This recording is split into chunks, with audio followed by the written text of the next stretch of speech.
Friends, ఒక లెక్క social మీడియాలో ఒక లెక్కను తిరుగుతుంది. ఒక లెక్క ఏమిటా లెక్క? కేజ్రీవాల్ ఇచ్చినటువంటి లెక్క. ఏమిటా కేజ్రీవాల్ ఇచ్చిన లెక్క?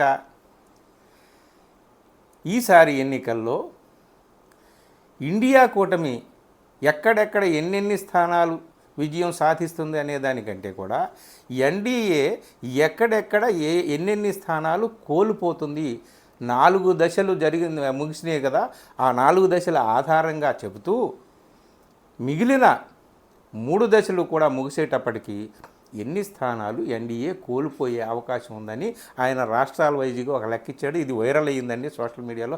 సింపుల్, ఆ లెక్క నేను ఇక్కడ ఇస్తాను, కానీ ఆ లెక్కకి ఒక లాజిక్ చెప్పాడండి ఆయన.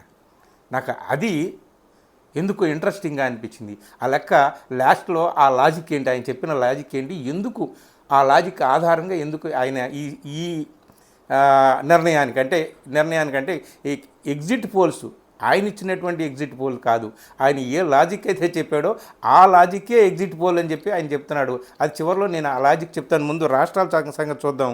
ఎక్కడెక్కడ ఎన్డీఏ ఎంతెంత లూజ్ అవుతుందనేది ఆయన ఇచ్చిన లెక్క ప్రకారం అయితే మహారాష్ట్రలో 20 స్థానాలకి, అలాగే యూపీలో 15 స్థానాలకి,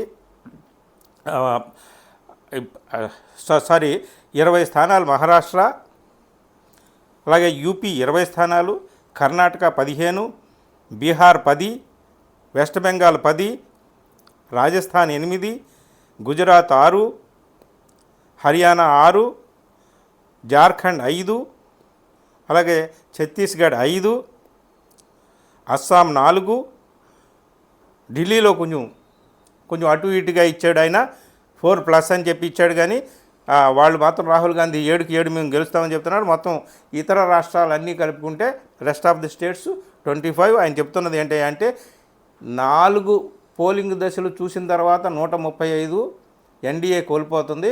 మొత్తం మీద ముగిసిన తర్వాత 150 దాకా ఎన్డీఏ సీట్లు కోల్పోయే అవకాశం ఉంది అని చెప్తా. అంటే 353 ఎన్డీఏకి, మొత్తానికి 303 బీజేపీకి, 50 ఎలైట్ పార్టీకి ఉన్నాయి కాబట్టి మిత్రపక్షాలకి మొత్తం కలిపి 353 కాబట్టి అందులోనే 150 తగ్గిపోతుంది. అంటే మ్యాజిక్ ఫిగర్ 272 కంటే తగ్గిపోతుందని చెప్పి ఆయన చెప్పినటువంటి లెక్క. ఇది సోషల్ మీడియాలో వైరల్ అవుతుంది. ఇది కేజ్రీవాల్ గారు చెప్పినటువంటి, కేజ్రీవాల్ పేరు మీద జరుగుతున్నది, నేను చెప్తున్నది కాదు.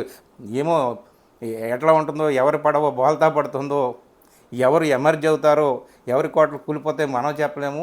అది జూన్ 4వ తేదీన మొత్తం భారత ప్రజలందరూ ఇచ్చినటువంటి తీర్పు ఏమిటో మనకు జూన్ 4న తేలుతుంది. అయితే కేజ్రీవాల్ దీనికి ఎందుకు ఇట్లాగా ఎన్డీఏ లూజ్ అయిపోయేటటువంటిది అవకాశం ఉంది, దీనికి లాజిక్ ఏంటి, ఈ ఎగ్జిట్ పోల్కి ఆ లాజిక్కే కారణం, అదే ఎగ్జిట్ పోల్ అని చెప్తున్నాడు. అది ఏమిటయ్యా అంటే బ్యాక్ టు బ్యాక్ ప్రధానమంత్రి నరేంద్ర మోడీ వేసుకుంటున్నటువంటి సెల్ఫ్ గోల్సే ఈ ఎగ్జిట్ పోల్స్కి కారణం. అంటే ఆయన రామ మందిరం కావచ్చు, ముస్లిమ్స్ ఇష్యూ కావచ్చు, మంగళసూత్రాలు కావచ్చు, ఆస్తి పంపక సంపదనంతా తీసుకెళ్ళి ముస్లింలకు ఇస్తారని చెప్పవచ్చు.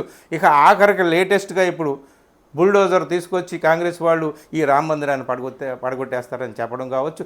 ఇవన్నీ కూడా back to back Narendra Modi వేసుకుంటున్నటువంటి సెల్ఫ్ గోల్సే ఎగ్జిట్ పోల్స్ అని చెప్పాడు. చూద్దాం కేజ్రీవాల్ లాజిక్, ఆయన ఇచ్చినటువంటి లెక్కలు నిజమవుతాయా లేదా ప్రజలు మరొక రకంగా తీర్పిస్తారా? ఏది ఏమైనా సరే 4వ తేదీన మనకి తేలుతుంది. అప్పటి వరకు వెయిట్ చేద్దాం. Thank you very much.